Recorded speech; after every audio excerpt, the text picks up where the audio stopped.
diberkati Bapak Gembala melalui Pak Hengki. Ya, diberi kesempatan hari ini ada di tempat ini. Ya, nama saya Melkianus Reawaru. Ya, orang Ambon. Tapi tinggal dan besar di Makassar. Mungkin dengan Bapak Gembala sama dengan Pak Hengki satu daerah. Ya, jadi orang Ambon, besar di Makassar. Ya, tuanya di Purwakarta, Jawa Barat. Saya punya istri 5. Iya, anaknya. Saya punya istri 5 anaknya, cucu 2. Iya. Kemudian ada anak-anak rohani yang banyak sekali. Saya sampai lupa hitung anak rohani saya berapa. Tapi yang hari ini ikut ada 1, 2, 3. Mana satu lagi? Oh, di belakang. Boleh berdiri? Ya, boleh berdiri. Ya.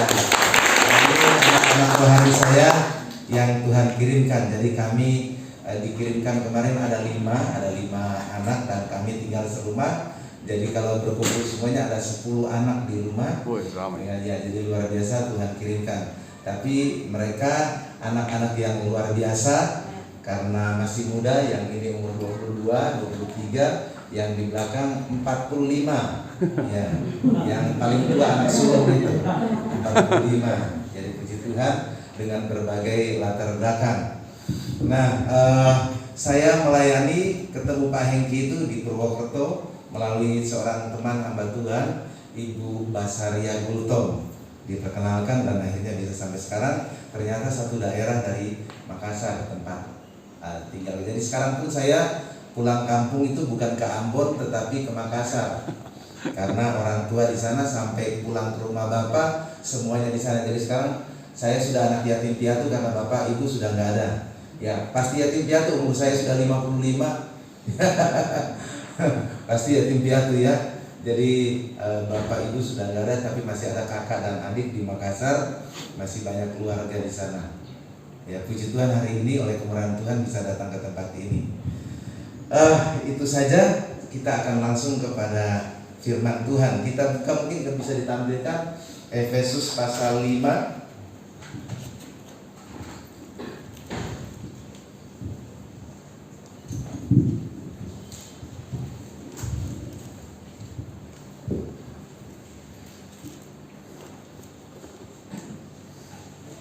Efesus pasal 5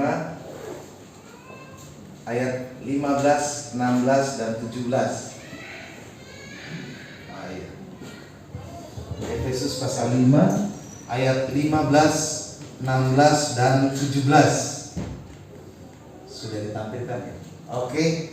Kita boleh baca bersama-sama. Nanti saya akan baca ayat 15, Bapak Ibu baca ayat 16, dan ayat 17 kita baca bersama-sama. Saya baca ayat yang 15, nanti Bapak Ibu 16, 17 bersama ya. Ya, baik. Karena itu perhatikanlah dengan seksama bagaimana kamu hidup. Janganlah seperti orang bebal, tetapi seperti orang arif. Dan pergunakanlah waktu yang ada, karena hari-hari ini adalah jahat. Sebab itu janganlah kamu bodoh, tetapi usahakanlah supaya kamu mengerti kehendak Tuhan. Amin. Amin. Ya. Jadi di sini dikatakan oleh Paulus menyampaikan kepada jemaat di Efesus dan kita semuanya hari ini bahwa kita harus memperhatikan dengan seksama bagaimana kita hidup. Jangan seperti orang bebal, tetapi seperti orang arif. Amin. Kemudian kita harus mempergunakan waktu yang ada karena hari ini adalah jahat. Dan sebab itu dikatakan janganlah kamu bodoh, tetapi usahakanlah supaya kamu mengerti kehendak Tuhan. Perhatikan dengan seksama bagaimana kamu hidup. Hari-hari ini boleh saya buka aja ya? Mungkin agak susah dan mungkin nanti nggak kenal saya lagi. Iya, kita harus perhatikan bagaimana kita hidup. Firman Tuhan jelas katakan, karena itu perhatikanlah dengan seksama bagaimana kamu hidup. Hari-hari ini sangat sulit dilakukan oleh kita anak-anak Tuhan. Sangat sulit. Kita kebanyakan lebih suka perhatikan bagaimana orang hidup. Bagaimana si A itu, bagaimana si B itu. kok dia bisa begitu, kok dia bisa begini. Lebih kalau bahasa anak sekarang itu kepo, ya, kepo, mau tahu aja urusan orang. Bangun pagi cari handphone, buka statusnya si A itu apa ya, statusnya si B itu apa ya, bagaimana ya artis ini artis itu. Selalu ingin tahu urusan orang. Tapi dirinya sendiri nggak diperhatikan. Padahal kita harus memperhatikan diri sendiri. Firman Tuhan pagi ini katakan, perhatikanlah dengan sesama bagaimana kamu hidup.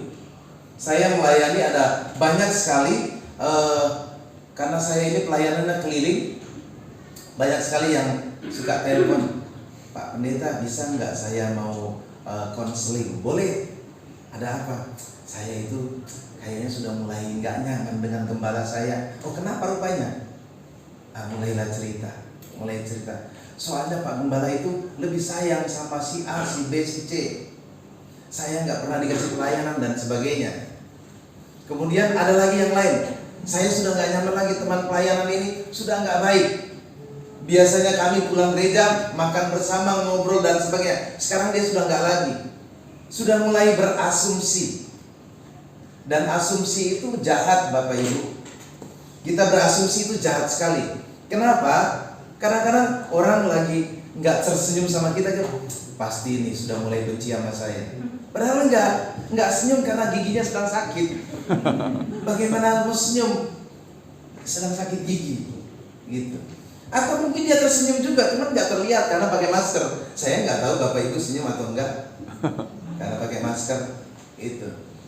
Tapi kebanyakan sekarang orang begitu, berasumsi dan mulai berpikiran yang buruk, berprasangka buruk terhadap orang lain, dan mulai memperhatikan orang bagaimana, dan pikirannya mulai macam-macam. Nah, hari ini Tuhan ingatkan kita, perhatikan dengan sesama bagaimana kamu hidup. Amin. Amin. Iya, hidup saya dulu nggak pernah saya perhatikan. Saya selalu perhatikan bagaimana saya bisa senang.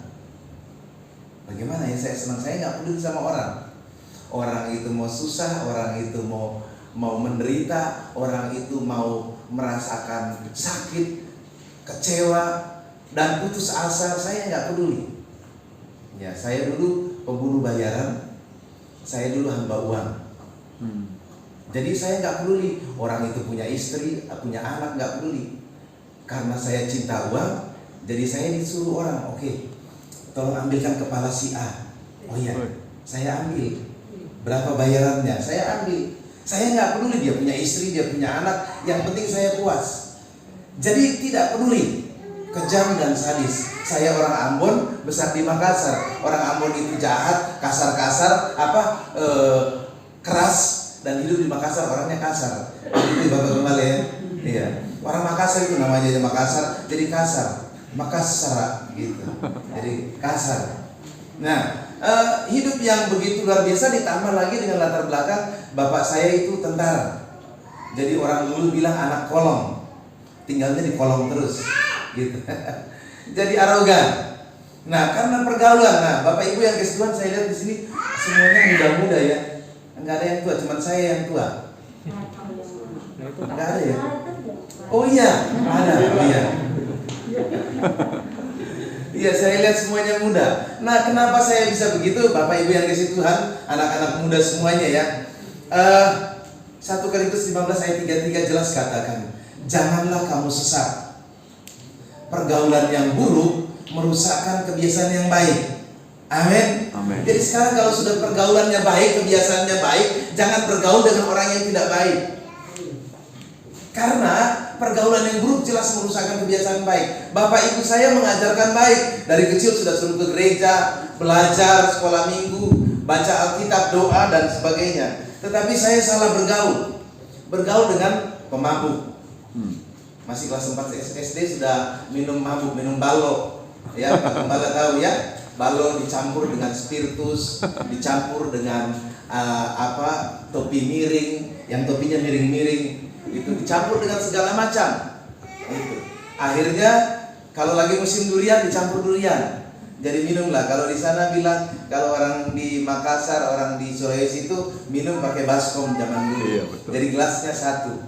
Ya, Pak Gembala pernah mengalami ya? Pengalaman. Iya, ya, pasti itu. Nggak mungkin Pak Gembala nggak mengalami kalau orang sana. Jadi satu baskom dikelilingi 10 orang, gelasnya satu. Jadi gelas itu keliling, gitu.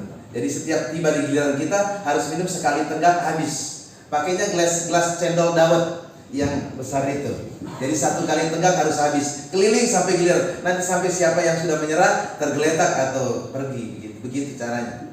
Nah, pergaulan buruk itu membuat hancur.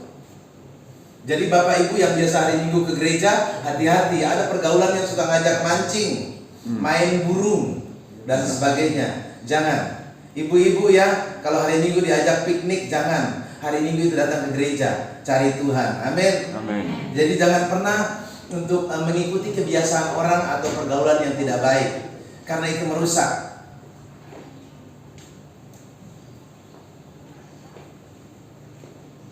Oke, jadi pergaulan yang buruk merusakkan kebiasaan yang baik.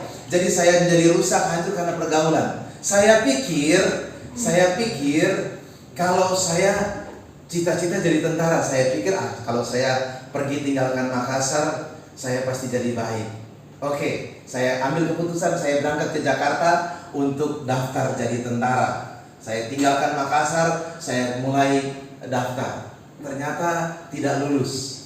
Karena saya pikir kalau di Makassar kan pergaulan sudah nggak baik, nama saya sudah di blacklist, jadi nggak dapat lagi SKKB, surat keterangan kelakuan baik, tidak mungkin dapat. Jadi sudah saya ke Jakarta, dan di Jakarta saya daftar dan tidak lulus karena memang tadinya sudah tidak baik pergaulannya. Akhirnya gugurnya di kesehatan punya varises.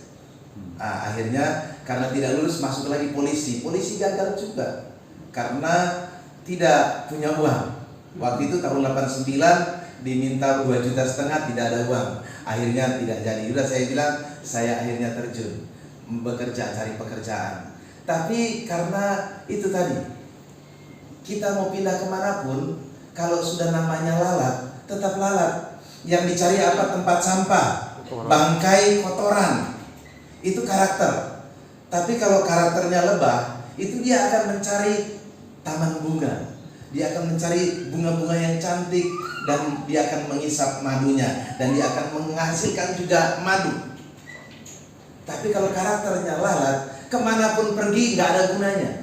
Tetap dia akan bertemu dengan komunitasnya yang sesama lalat. Dia akan terus dengan karakter yang kotor itu mencari tempat-tempat sampah, tempat-tempat kotor, tempat-tempat yang ada bangkainya, karena disitulah karakternya. Jadi kalau kita punya karakter buruk, jangan pindah tempat, percuma. Yang harus dirubah adalah karakternya. Amin. Perhatikan dengan sesama bagaimana kamu hidup. Perhatikan. Nah, ini anak saya yang 3 ini, sebetulnya ada 5. Nah, mereka ada yang geng motor.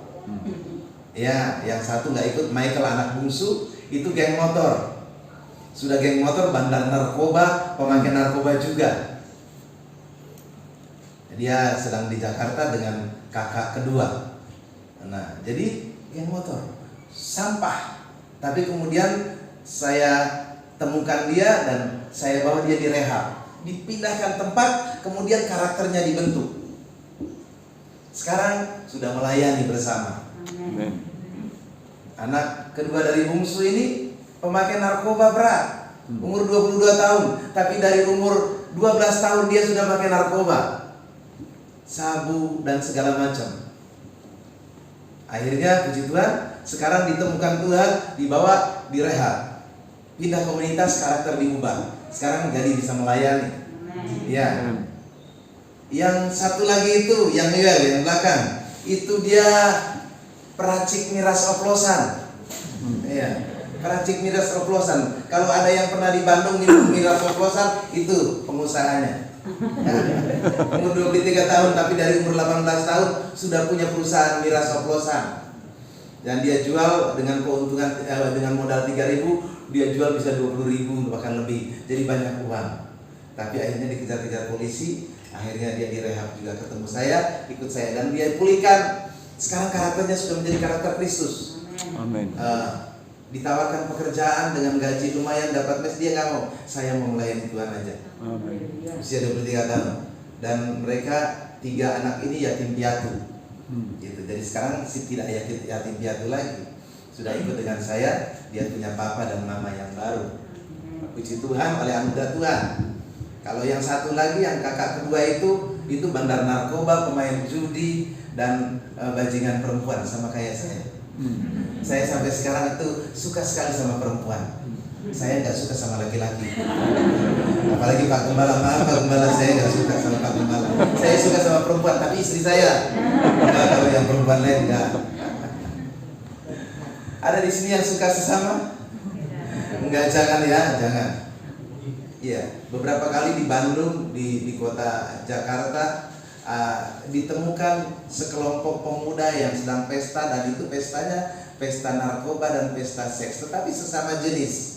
Ya, yang wanita lesbian, yang pria mereka gay, ya, melakukan hubungan sejenis. Jadi sekarang bukan aneh lagi. Jadi hati-hati anak-anak muda, semua pemuda di sini saya lihat muda-muda, hati-hati. Ada juga yang sudah beristri, dia punya istri, punya anak, tapi masih suka juga dengan sesama jenis. Itu bisex namanya. Jadi dia kelihatannya jalan sama cowok, kemana-mana sama cowok, istrinya nggak cemburu. Wah iya, suami saya jalan sama cowok, nggak apa-apa lah. Ya. Nggak tahunya dia punya istri, punya anak, tapi ternyata dia juga check in juga dengan cowok itu. Ya. Kayaknya hati-hati kalau ada cowok-cowok yang six pack, mendingan yang buncit kayak begini. Ya. Kalau yang six pack itu dia sukanya sama yang itu jeruk makan jeruk. Makanya para ibu hati-hati ya, jangan nyaman, jangan damai kalau suaminya jalan dengan cowok. Hati-hati. Ya, hati. Jangan sampai nanti tiba-tiba jeruk makan jeruk. Karena itu ada beberapa teman saya begitu dilayani sama saya. Itu dia istrinya, aduh puji Tuhan suami saya sudah bertobat, nggak lagi jalan sama cewek, puji Tuhan. Di kemana-mana sama cowok, pokoknya dia kemana-mana sama dia berduaan terus. Ada yang kalau puji Tuhan tenang saya, tiba-tiba meledak. Ternyata dia suka sama jeruk makan jeruk. Hati-hati ya ibu-ibu ya. Jadi kalau bisa ibu-ibu dampingin terus suaminya, jangan sampai. Tapi puji Tuhan Purbalingga nggak ada ya. Nggak ada. Dalam nama Yesus. Purbalingga nggak ada. Itu kota Jakarta, itu kota Bandung. Kalau di sini nggak ada. Nah, perhatikan dengan seksama bagaimana kamu hidup. Jangan seperti orang bebal, tetapi seperti orang arif. Orang arif itu apa sih? Orang arif itu orang yang bijaksana. Orang yang bijaksana itu orang yang punya hikmat. Mau apapun dia harus dilihat. Apa nih?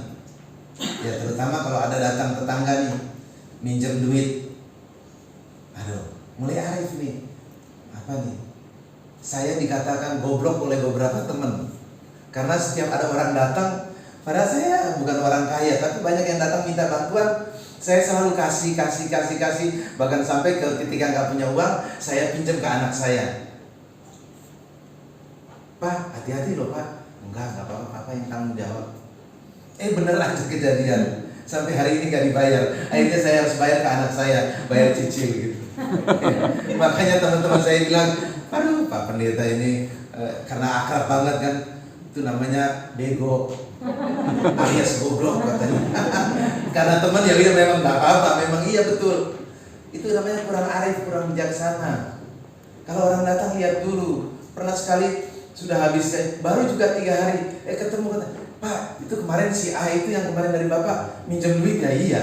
Terus dia itu belanja ternyata sama istri anaknya, wah pokoknya poya-poya. Oh gitu? Ya katanya istrinya sakit. Ya saya kasih lah, kasihan.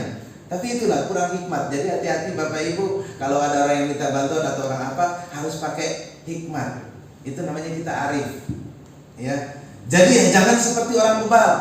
Jadi sempat saya disebut juga goblok itu karena mungkin disebutnya bebal berkali-kali, sering. Tapi ya masih juga. Ya saya mungkin itulah kalau jadi pendeta mungkin karena tulus ya. Pak Gembala gak pernah ngalamin ya? Pernah juga. Ngalamin ya. Pernah juga kok. Ternyata kita sama ya. Ya itulah susahnya jadi pendeta. Kita tulus ya. Orang datang aduh nangis. Ya udah kita doakan. Tapi kan gak cukup cuma doakan. Harus juga dengan ada perbuatan. Namanya kasih. Hendaklah kamu mengasihi dengan Dengan apa? Jangan pura-pura, tetapi hendak kamu mengasihi. Bukan dengan perkataan, tapi juga dengan perbuatan. Karena kalau ngomong doang itu namanya omdo. Jadi katanya pendeta ketika saya datang mengeluh begini-begini cuma didoakan doang. Kan saya perlu uang, bukan untuk didoakan. Intinya begitu. Itulah orang-orang yang mengalami masalah dengan karakter. Nah, kita harus jadi seperti orang arif. Nah, kemudian berikutnya ayatnya yang ke-16. Dan pergunakanlah waktu yang ada karena hari-hari ini adalah jahat.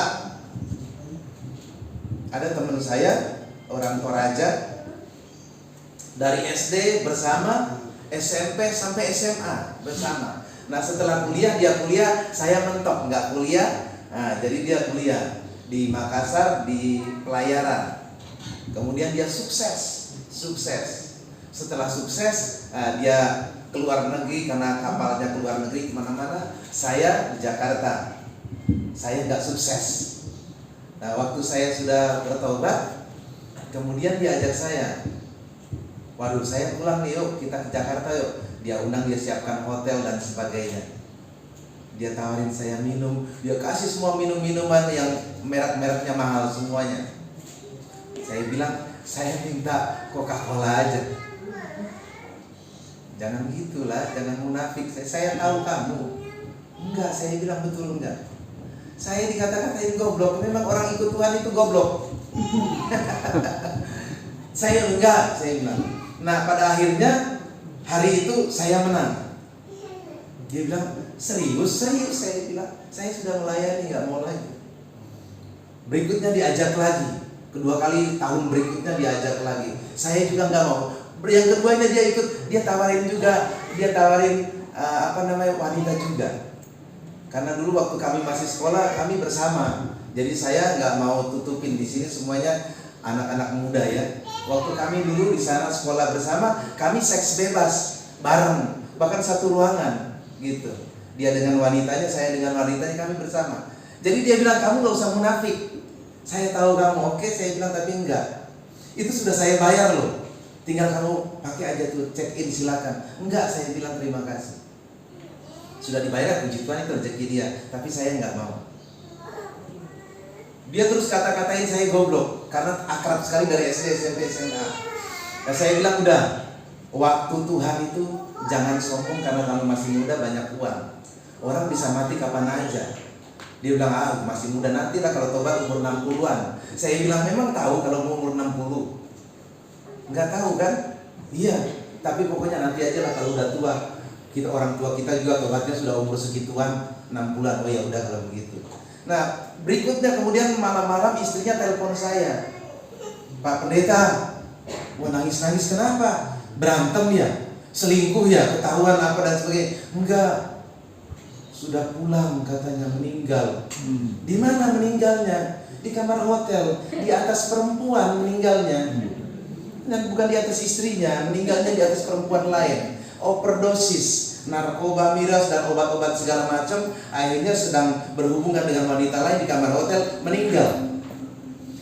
Dalam keadaan seperti itu meninggal kemana coba? Kemana Bapak Ibu? Neraka lah pasti, walaupun dia Kristen. Jangan terlalu bangga kalau saudara Kristen. Belum tentu. Karena bukan setiap orang yang berseru kepadaku Tuhan, Tuhan akan masuk ke dalam kerajaan surga, tetapi dia yang melakukan kehendak Bapa yang di surga. Saya sedih, saya keluar air mata. Karena apa? Saya sudah ingatkan berkali-kali, ayo tobat. Tapi dia tetap tidak.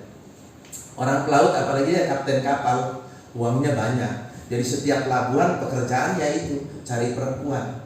Jadi bapak-bapak di sini hati-hati. Ya, yang hanya cintai satu istri dan istri sendiri, bukan istri orang lain. Ya, karena bahaya sekali dosa itu sekarang merajalela buat semua laki-laki, terutama para suami. Makanya ibu-ibu jangan doain suaminya jadi beruang, ya. Ibu-ibu jangan doain suaminya jadi beruang. Doain dia jadi orang kaya. Ya. Karena laki-laki itu makin kaya, makin nakal. Iya. Coba aja lihat, kalau laki-laki udah kaya, istri satu pengen nambah 2, udah 2 pengen nambah 3, gitu. Bukan cuma mobil yang nambah rumah, tapi dia pengen nambah istri juga. Jadi ibu-ibu jangan doain suaminya beruang, tapi doain dia diberkati jadi orang kaya dan menjadi berkat. Amin. Kalau perempuan beda, makin nakal makin banyak duit. Iya, kalau perempuan makin nakal makin banyak duit, makin pakai pakaian yang mini, seksi, makin banyak duitnya. Ya. Sekarang disebut anak-anak sekarang nge-BO ya. Ya. Si Jonathan dia tahu. Anak-anak sekarang itu SMP pengen HP bagus, pengen iPhone, mereka ngejual diri di apartemen di Bandung, di Jakarta itu ngumpul anak-anak SMP, SMA. Bahkan ada yang harganya cuma HP Vivo yang 1,5 juta, mereka jual virginnya. Tapi Purbalingga tidak ada ya. Iya, jangan sampai ada. Kita ini anak Allah, kita punya karakter Kristus. Ya, jangan jadi serupa dengan dunia ini. Mengerikan. Ayatnya yang ke-17.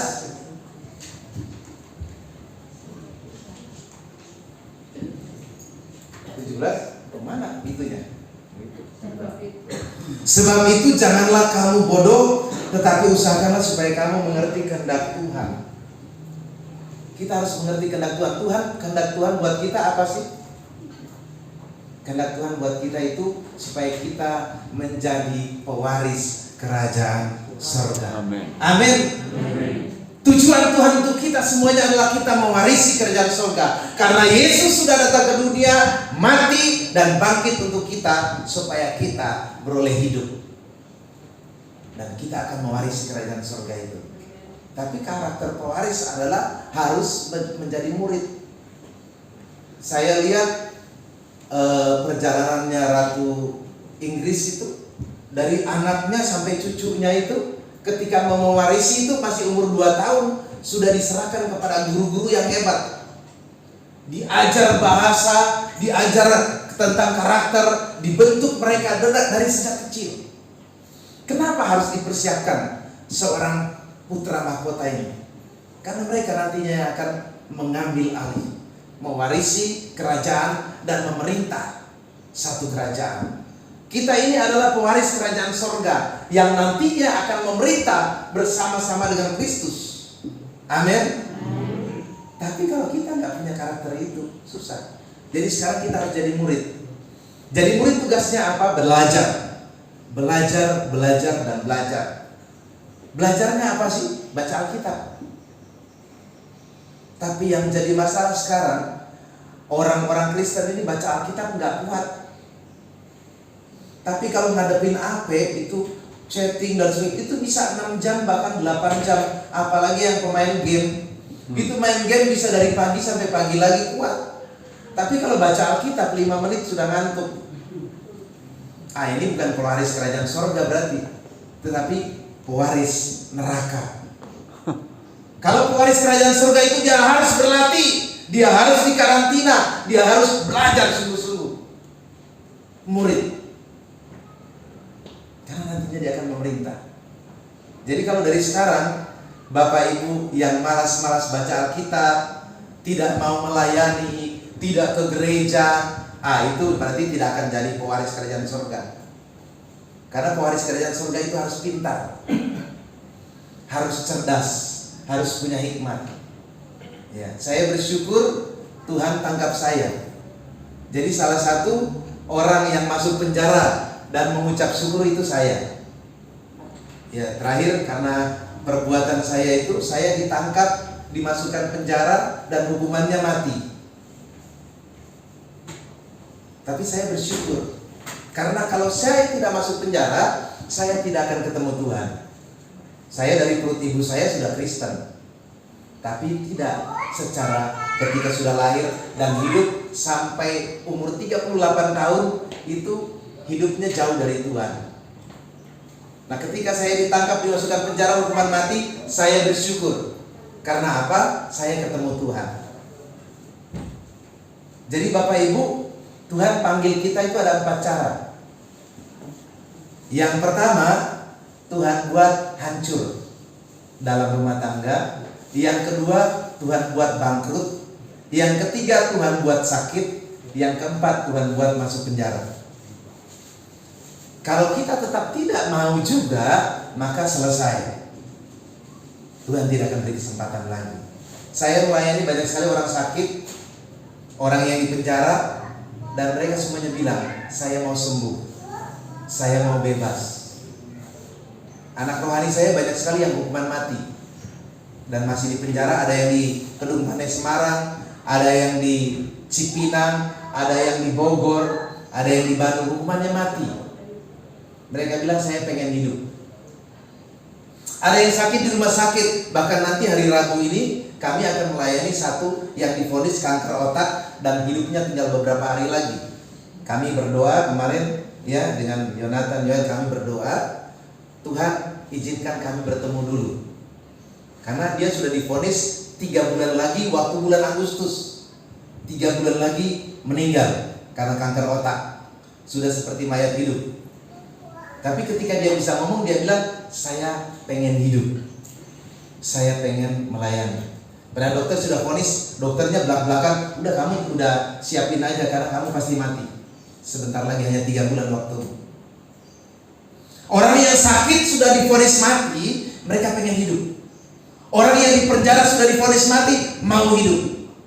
Saudara, Bapak Ibu, kita yang dikasih hidup, jangan mau mati. Amin. Bagaimana supaya kita tidak mati? Kita harus miliki Kristus. Amin. Saya bersyukur oleh anugerah Tuhan, saya yang tadinya harusnya mati dikasih kesempatan. Hanya 8 tahun saya hukumannya, dari hukuman mati jadi 8 tahun. Dan salah satu bapak rohani saya itu yang suka dengan Pak Hengki, pernah kesini mungkin? Namanya Pak Petrus Tarigan. Pendeta Petrus Tarigan itu adalah saksi hidup. Beliau yang baptis saya di dalam penjara. Beliau, Pak Pendeta Petrus Tarigan. Jadi itu bapak rohani saya. Walaupun saya usianya lebih tua dari beliau, tapi beliau bapak rohani saya. Karena waktu saya di penjara, beliau yang baptis saya. Gitu. Jadi saksi hidup masih banyak. Bagaimana Tuhan ubah hidup saya. Makanya hari ini saya melayani terus, setiap hari kami ke penjara-penjara keliling. Kemarin kami dari LP Purwokerto, kemanapun kami pergi, kami selalu mencari penjara. Kenapa? Karena saya orang yang tadinya sampah, Tuhan tangkap, Tuhan ubah hidup saya dari yang sampah menjadi seperti sekarang ini. Jadi masih ada harapan buat mereka, termasuk yang sudah divonis mati. Saya bilang masih ada harapan. Bagi Tuhan tidak ada yang mustahil. Kalau saya dulu juga divonis mati, tapi jadi 8 tahun, kalian juga bisa.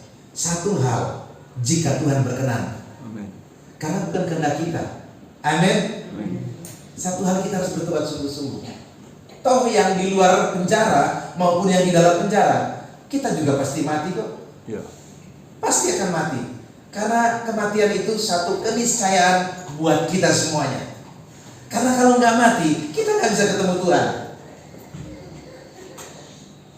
Ku ingin selalu bersekutu denganmu, menikmati hadiratmu. Terus abis nyanyi gitu saya tanya, mau ketemu Tuhan gak sekarang? Jangan dulu Pak, tadi katanya ingin selalu bersama Tuhan. Kalau saya hari ini dipanggil Tuhan, puji Tuhan. Asal jangan kehendak saya, kehendak Tuhan. Hari ini dipanggil, puji Tuhan. Saya lebih dulu dari Bapak Ibu datang. Saya duluan ketemu Tuhan Yesus. Amin. Sukacita, karena kematian itu adalah awal dari hidup kekal bersama dengan Tuhan. Kalau bagi orang-orang yang di luar, saya mulai beberapa orang yang tidak kenal Tuhan, nggak percaya Yesus, mereka takut menghadapi kematian. Kenapa? Wah, nanti saya disiksa dan sebagainya. Oh ya, makanya percaya Yesus. Kalau percaya Yesus tidak ada siksaan. Janjinya engkau akan beroleh hidup dan hidup dalam kelimpahan. Mau? Mau. Nah, itulah orang-orang sakit itu, mereka sangat-sangat berharap itu. Jadi Bapak Ibu kalau ada tetangga yang sakit parah ya, Bapak Gembala, kunjungin, kasih tahu mereka. Kalau tidak ingin mendapat siksaan dan punya hidup kekal, percaya Yesus. Orang-orang yang demikian kebanyakan Pak Gembala kami layani, dan itu mereka percaya terima di hari terakhir. Sama seperti orang yang disalib di sebelah kanan Yesus. Tuhan Yesus bilang, hari ini juga engkau akan ada bersama dengan aku di Firdaus. Enak banget. Dan banyak orang yang mengatakan, Pak saya mau kayak begitu dong. Makanya saya mau bertobatnya nanti aja kalau sudah mau mati. Oh, kalau begitu enggak. Karena sudah tahu hari ini kebenarannya, bahwa hanya di dalam Yesus ada keselamatan, ada hidup, dan hidup yang kekal. Amin. Hari ini percaya, kalau nunggu nanti sudah mau mati, iya kalau kamu tahu mau mati. Kalau enggak, mana ada orang tahu mau mati? Lagi tidur tiba-tiba mati, masih dalam dosa, neraka. Jadi sekarang, saat sudah dengar, sudah tahu, sekarang lakukan. Percayalah kepada Yesus. Jadi saya suka layani kalau di penjara, karena saya dulu dari dalam penjara. Yang kedua, di rumah sakit. Kenapa? Karena di situ orang-orang sudah hands up, sudah tidak punya harapan, sudah menyerah. Saat orang menyerah, disitulah Tuhan bekerja.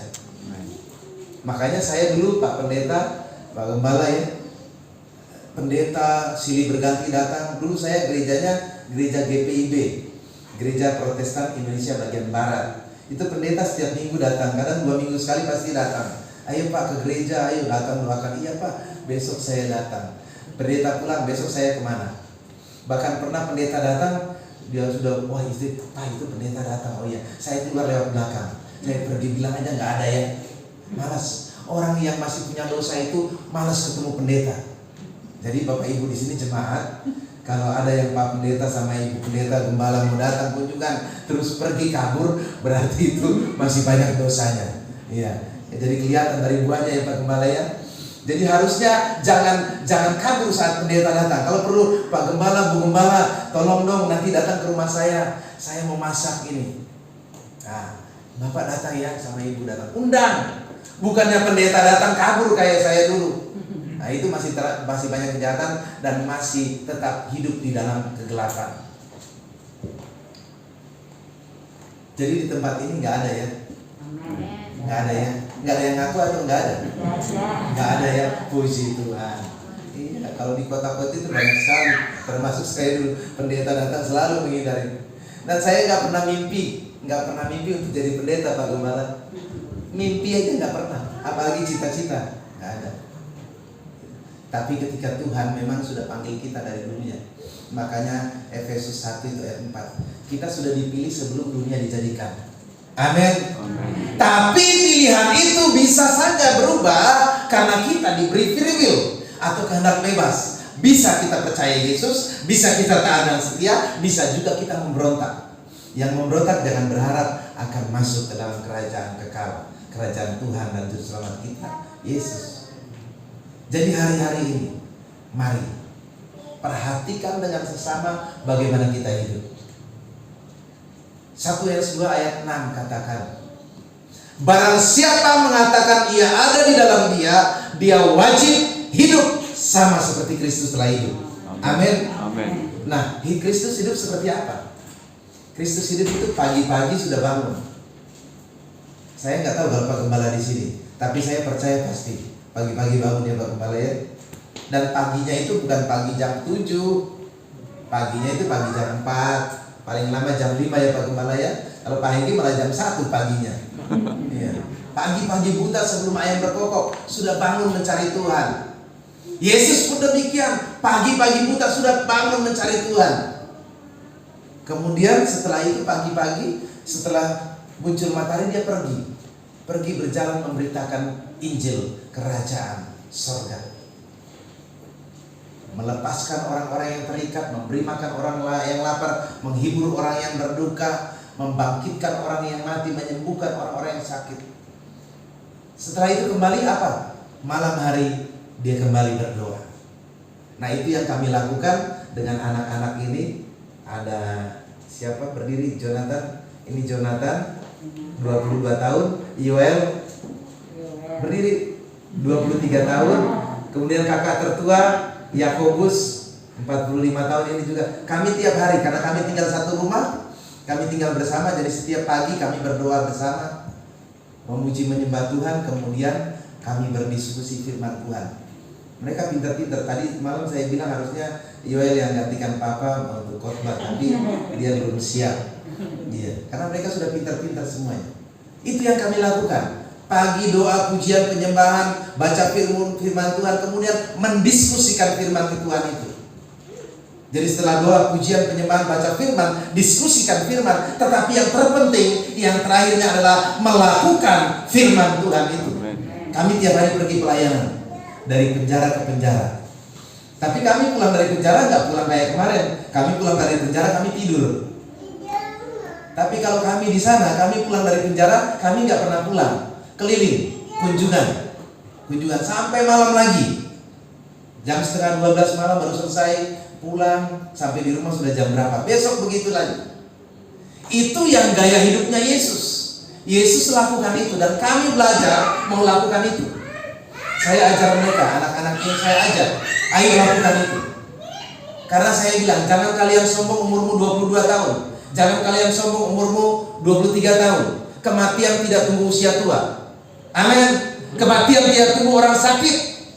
Apalagi zaman sekarang, tiba-tiba bisa meninggal. Teman saya lagi tidur, umur 38 tahun, tidur. Dia dengan suaminya bercanda-canda, jam 9 tidur malam. Pagi-pagi dibangunin, gak bangun-bangun lagi. Pulang. Gak ada sakit. Ada teman saya lagi, pelayanan pendeta orang Batak, pelayanan ke Bandung, naik motor, kesenggol, jatuh, meninggal.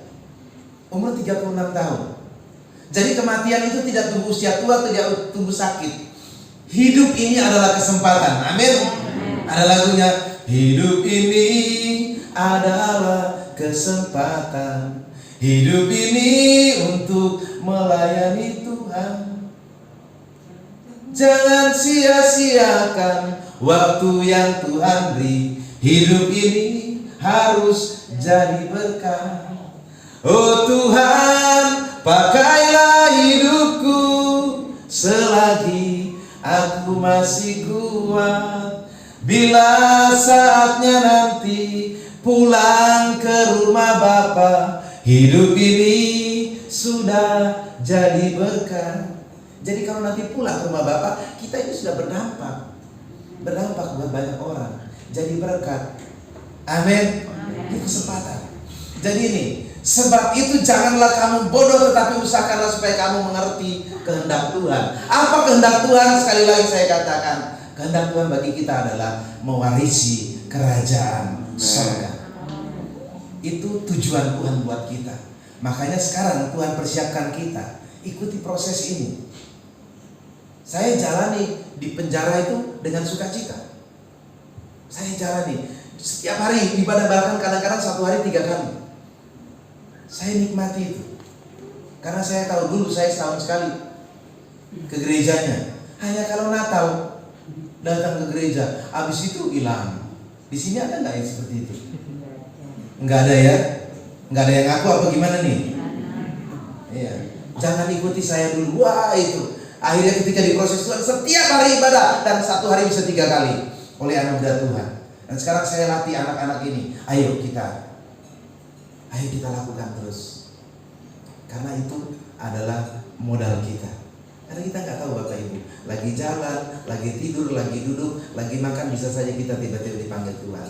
Maka itu Tuhan katakan, berjaga-jagalah. Kita harus seperti gadis-gadis yang bijaksana, yang membawa pelita dan juga membawa minyaknya. Hari ini kita ditegur, kita diajar. Jadi Bapak Ibu, ayo mari responi panggilan Tuhan. Responi. Kita harus menggenapi apa yang menjadi tujuan Tuhan buat hidup kita, yaitu mewarisi kerajaan surga. Dan di bumi ini kita harus mulai nikmati itu. Jadilah kehendakmu di bumi seperti di surga. Kita harus punya surga sebelum kita pulang ke rumah Bapa. Di bumi itu menikmati surga. Yaitu apa? Ketika saudara memanggil Tuhan, ku sembah Kau Tuhan, ku sembah Kau Tuhan, ku serahkan hidupku kepadamu untuk kemuliaan nama-Mu. Ketika saudara Bapak Ibu lakukan itu, saudara nggak punya uang pun tetap sukacita. Saudara sedang sakit pun sukacita. Saudara sedang dalam penderitaan pun tetap sukacita. Karena saudara diam di hadirat Tuhan. Saudara nikmati hadirat Tuhan. Di dalam Yesus tidak ada ketakutan. Sebab ketakutan itu adalah perbuatannya setan. Setan selalu membuat kita takut. Tapi kalau kita takut berarti kita ngikut setan. Tapi kalau kita tidak khawatir, tidak bimbang, kita tetap percaya, itu artinya Yesus ada di dalam kita dan kita di dalam Yesus. Amin. Iya, kiranya menjadi berkat. Tuhan Yesus memberkati.